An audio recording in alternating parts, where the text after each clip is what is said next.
السلام عليكم ورحمة الله وبركاته. طلاب الصف الخامس الشطار عاملين ايه؟ يا رب تكونوا دايما بخير.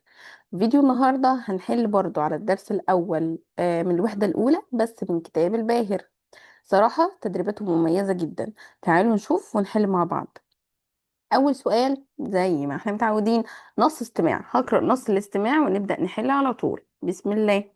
نص الاستماع بيقول ايه؟ There are many rivers around the world. The Nile is one of the longest rivers in the world. It's home to many different animals. Crocodiles are strong and dangerous. They hunt large animals in or near the water. لو احتجت تسمعوا مرة كمان رجع الفيديو وحصلنا يلا ونحل سوا. أول سؤال بيقول لي the A is the longest river in the world. أقدر أوصف إيه بإن هو longest river أطول نهر في العالم؟ ها، يا ترى ده وصف إيه؟ طبعا ده وصف نهر النيل اللي هو the Nile River. طيب number 2 بيقول لي طب نهر النيل ده it's a to many different animals. عايزة أقول إن هو موطن لحيوانات كتيرة مختلفة. موطن ليه يعني إيه موطن ليه؟ يعني home to. number 3 crocodiles are a and dangerous. أقدر أوصف التماسيح بإنها خطيرة وإيه؟ خطيرة وكبيرة. مجرد إنها كبيرة big ولا small صغيرة ولا strong قوية ولا large كبيرة في الحجم؟ طبعا انا في نص الاستماع عندي هو قال لي ان هي التماسيح strong and dangerous قوية وخطيرة. number 4 they eat large animals in or near the water. بيعملوا ايه في الحيوانات الكبيرة اللي في المية او قرب المية؟ طبعا بيصطادوها وبيفترسوها لانها طبعا ايه حيوانات كبيرة. تمام، فانا هقول يفترس او يصطاد يعني ايه they hunt. هما بايه بيصطادوا. طيب السؤال اللي بعد كده سؤال تشوز. تمام، نركز مع بعض ونقرأ الجملة لحد الايه للآخر. نمبر 1 بيقول لي what a of animals live in the Nile River. انا هنا بسأل بأداة استفهام. طيب انا عايزه اقول ايه؟ عايزه اقول ايه الانواع، ايه انواع الحيوانات اللي بتعيش في نهر النيل. طيب ما انواع يعني what ايه what kinds of animals، ما انواع الحيوانات. نمبر 2 نقط hunt large animals in or near the water. لسه قايلينها مين اللي بيصطاد الحيوانات الكبيرة اللي في المية أو قرب المية؟ ها، طبعا هيكون الكروكودايلز التماسيح.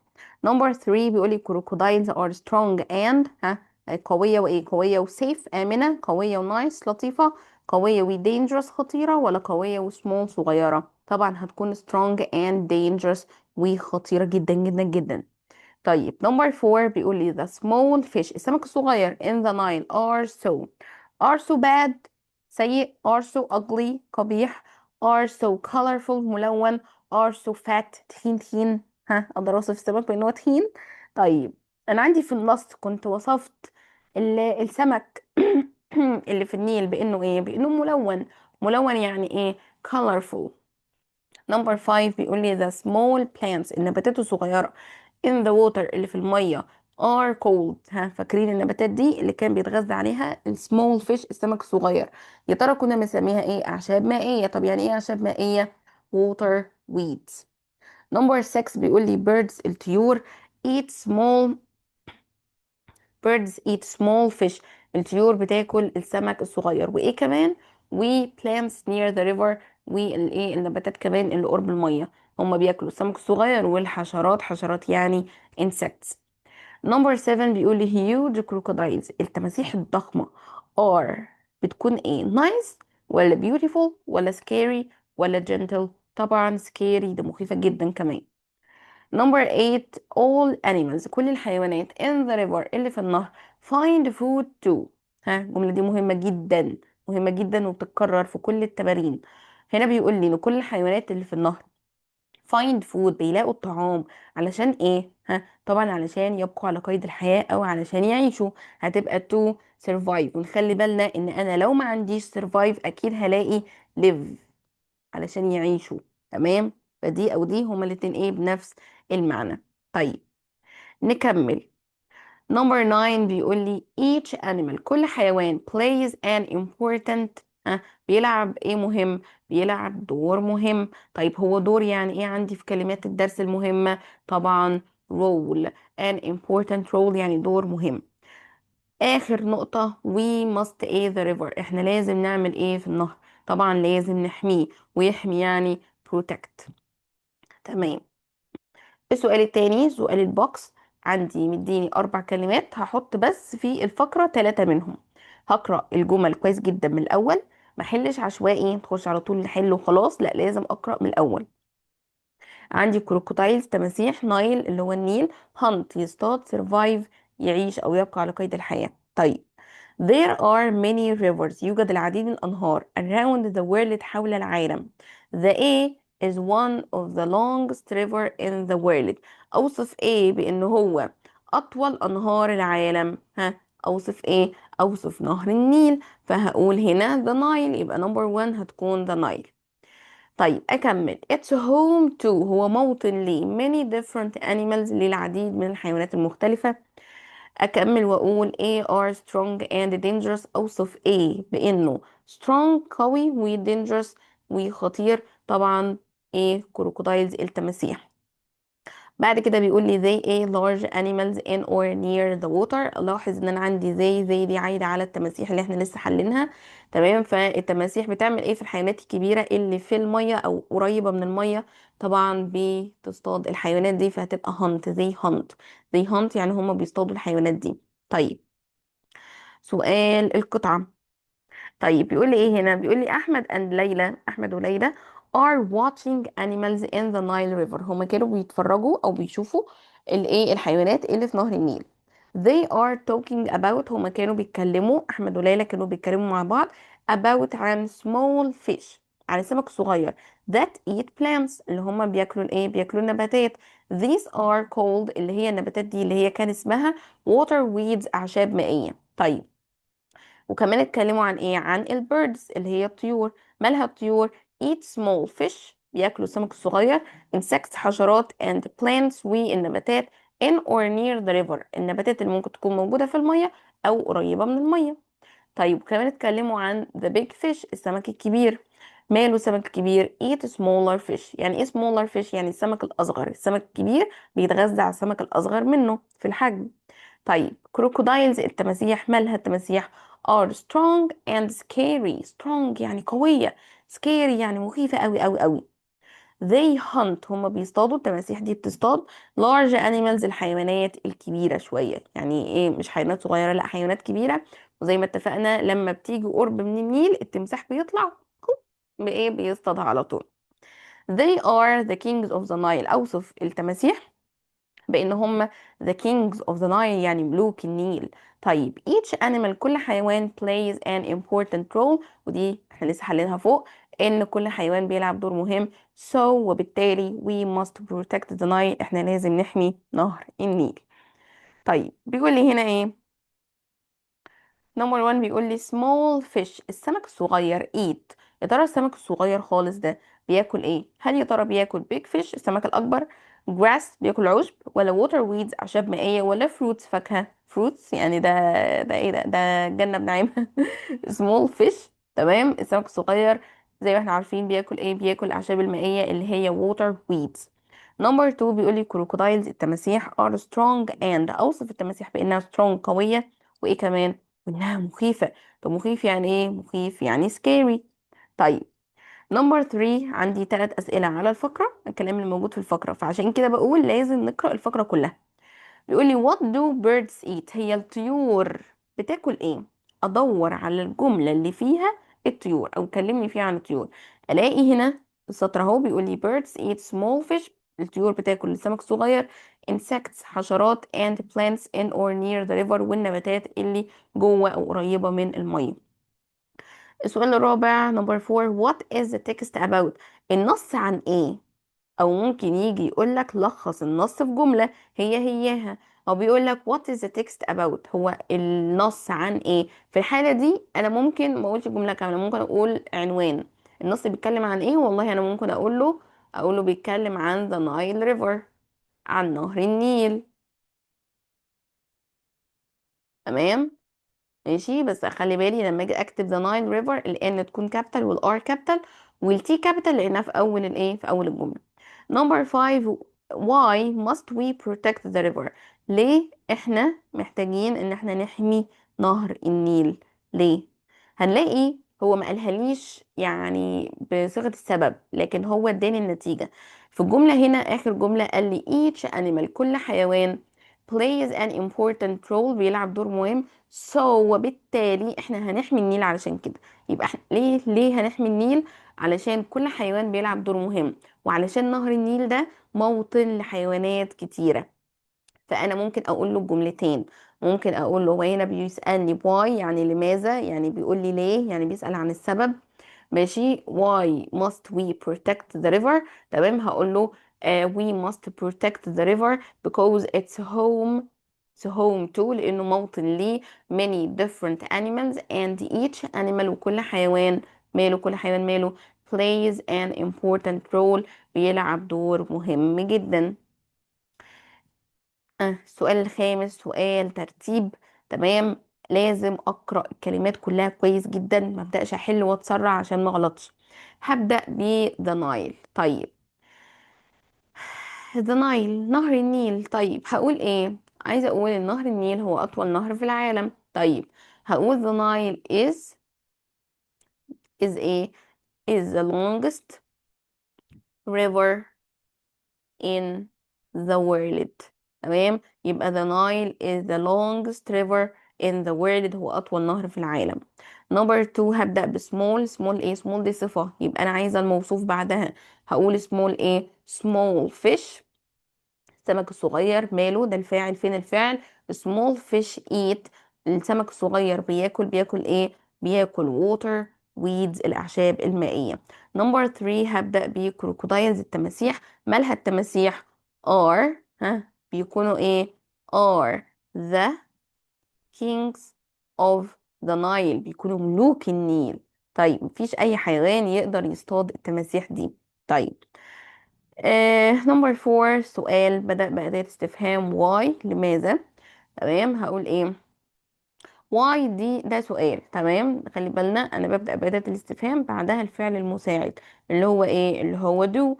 يبقى why do فين الفاعل؟ why do we why do we need to protect the Nile River؟ تاني. why do we need to protect the Nile River؟ number 5 عندي what، برضو سؤال بادئ بأداة استفهام. عندي what. تمام. أداة استفهام عايزة فعل مساعد، هقول what do ايه؟ what do small fish look like؟ يعني ايه look like يعني يشبه. انا بقول ايه؟ بقول السمك الصغير شكله عامل ازاي. طبعا احنا السمك الصغير بوصفه بانه colorful، بانه ملون. السؤال السادس سؤال علامات الترقيم. اخلي بالي لو ايا كان اي جملة او سؤال لازم يبدأ بحرف كابيتالي، فهنا هبدأ بايه؟ هبدأ اخلي ال W ايه؟ كابيتال. اعدلها عشان تبقى حلوة كده. ماشي. هخلي ال W capital. what do birds eat؟ طيب هي بادئة بوات، يبقى ده سؤال، يبقى انا في الاخر هحط ايه على طول؟ هحط question mark، علامة استفهام قبل ما انسى. في اي حاجة في السؤال تاني اقدر اعدلها؟ لا. فخلاص كده يبقى انا عملت ال W capital. ماشي. لانه هو في اول الجملة الاستفهامية. تمام. وفي الاخر لانه سؤال حطيت ايه؟ question mark. طيب التانية بيقول لي the Nile is the longest river. دي جملة هي مش بادئه ولا بأداة استفهام ولا هل ولا اي حاجه، فدي جمله عاديه. برضو هبدأ اول حرف فيها بيكون كابيتال، اول حرف في الجمله. فهو هنا من نفسه مديني تي كابيتال، فخلاص تمام ماشي، هنقلها زي ما هي كابيتال. ودي جمله في الاخر هحط ايه؟ هحط فول ستوب او نقطه في الاخر. طيب هعدي بعينيا على كل الكلمات التانية. بيقول لي the Nile is the longest river. في اي حاجه تانية محتاجه تتعدل؟ اه. ايه هي؟ فكر كده. هلاقي ان انا عندي نايل اللي هو نهر النيل. احنا اتفقنا ان دايما دايما دايما دايما سواء جايالي في فقرة وانا بحل عليها في الاسئلة اللي عليها، او في سؤال علامات الترقيم، او في سؤال الباراجراف اللي احنا لسه هنكتبه دلوقتي، لازم اخلي بالي ان انا دايما اكتب حرف الان في نايل كابيتال. تمام كده. يبقى انا التي كابيتال والان كابيتال، وفي الاخر فول ستوب، لانها ايه؟ جملة عادية جدا يعني. السؤال الأخير هو سؤال باراجراف. هو طالب مني أكتب باراجراف من 30 كلمة، تمام، عن الإيه الحياة على طول نهر النيل life along the Nile. ومديني كلمات مساعدة، مديني longest دي صفة، تمام، home to موطن لي، fish سمك، crocodiles تماسيح، تمام. فأنا هبدأ وإيه، بس أخلي بالي من حاجة، إن أنا لما أجي أكتب باراجراف ما أبدأش من أول السطر، لا، هو اصلا من نفسه سايب لي مسافه اهي، سايب لي مسافه، المسافه دي مسافه 3 حروف كده، انا ما بكتبش فيها حاجه، بسيبها فاضيه، وبعدين ببدا اكتب بخط واضح وحلو، واسيب مسافه ما بين الكلمه والتانيه، والتزم بعلامات الترقيم. ده اللي مطلوب مني في الباراجراف. وطبعا اكتب جمل مترابطه، يعني هو طالب ان انا اتكلم عن نهر النيل، فيبقى كل الجمل بتاعتي عن نهر النيل، تمام. طيب، وطبعا لازم اكون مذاكر طبعا ايه الكلمات، يعني دي حاجه اكيده، علشان ايه اعرف اكتب. طيب، هو بيقول لي نهر النيل، ومديني اول كلمة longest ان انا ممكن احطها في جملة، ان انا اقول نهر النيل هو اطول نهر في العالم. طب هقول الكلام ده ازاي؟ ركز معايا كده، نمسح الكلام ده عشان نعرف نكتب بقى براحتنا. تمام، زي ما قلنا ايه، هسيب مسافة 3 حروف كده فاضيين مش هكتب، وابدأ الاول بحرف كابيتال. هقول the Nile، واخلي بالي ان ال N كابيتال. هقول the Nile is ها أطول نهر. هقولها ازاي؟ is the longest river. أطول نهر فين؟ in the ها هنا في الجملة اللي بعد كده ببدأ عادي من ايه، من أول السطر. هي بس أول جملة اللي أنا ايه بسيب فيها مسافة. طيب in the world، خلصت الجملة أحط فول ستوب، أبدأ جملة جديدة برضو بحرف ايه كابيتال. تاني جملة أقول مديني home to موطن لي. طيب هعوض عن the Nile وأقول it's، لانه غير عاقل مفرد. هقول اتس ايه، اتس هوم تو، هو موطن لي. موطن لايه؟ لماني animals، او ممكن اقول many different animals، ممكن ازود كلمات زي ما انا عايزة.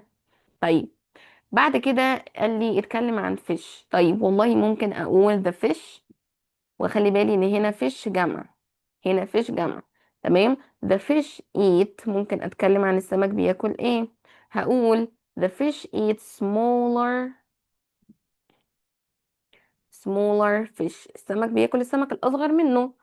ماشي، عايزة اكمل واقول ان هو بياكل ايه كمان. ممكن اقول ان the fish eats smaller fish and plants مثلا. ماشي، and plants in the water، اللي هي اسمها ايه بقى يا شطار؟ اسمها water weeds. طيب، قال لي اتكلم عن الكروكودايلز، تمام. طيب، هو ما قاليش اتكلم عن الطيور، بس انا عادي جدا بالنسبه لي انا ممكن اكتب جمله عن الطيور، تمام، واجي هنا واقول birds الطيور، تمام، eat بياكلوا، بياكلوا ايه؟ بياكلوا fish، كوما، وبعدين insects حشرات، تمام، and plants اللي هي فين النباتات دي؟ اللي هي near القريبة من ايه، near the water او near the river. طيب، قال لي اتكلم عن التماسيح. هقول له والله crocodiles اللي انا اعرفه عن التماسيح جمل سهلة خالص. اقول ان crocodiles are ملوك النيل، يعني ايه the kings، the kings of the ايه of the Nile، واخلي بالي ان ال N capital، واحط فول ستوب. ممكن اكتب كمان جملة واقول they، اوصف التماسيح بانهم مالهم they are scary، هما مخيفين، تمام، and dangerous، و خطر، تمام. ممكن اقول ان هما scary and dangerous، ممكن اقول عليهم huge ان هما ضخام جدا، تمام. فانا هنا كتبت باراجراف عن نهر النيل. بدأت الاول بجملة بنسميها جملة افتتاحية، مقدمة، ما ادخلش في الموضوع على طول، لا، يعني ابدأ امسك كده ايه، يعني كل فكرة واديها حقها واكتب جملة سليمة، تمام. اراعي خطي، اراعي علامات الترقيم، زي ما احنا قلنا الان اركز وانا بكتب ان الان تكون كابيتال، ابدا كل جمله بحرف كابيتال، كل الحاجات دي انا بتحاسب عليها، تمام، في الامتحان. فلازم اعود نفسي ان اخلي بالي من الحاجات دي من الاول، من اول درس، من اول الترم. تمام. طبعا لو احنا عدينا الكلمات يعني اكيد اكيد يعني باذن الله هتكون ايه اكتر من 30. فاحنا كده عملنا اللي هو ايه طلبه. تمام. فاحنا بكده نكون خلصنا حل تدريبات الدرس الأول من كتاب الباهر. ما شاء الله يعني التمارين كانت مميزة جدا، وكتبنا مع بعض الباراجراف بتاع نهر النيل. تمام. أشوفكم في فيديو جديد وحل جديد. ولو حد كتبه وكتب جمل جديدة يسيبها لي في كومنت. تمام. عايزة أشوف الشطار كاتبين باراجراف حلو قوي قوي قوي زي اللي أنا كاتباه ده أو أحسن كمان. تمام. شكرا لاستماعكم وشكرا لدعمكم، والسلام عليكم ورحمة الله وبركاته.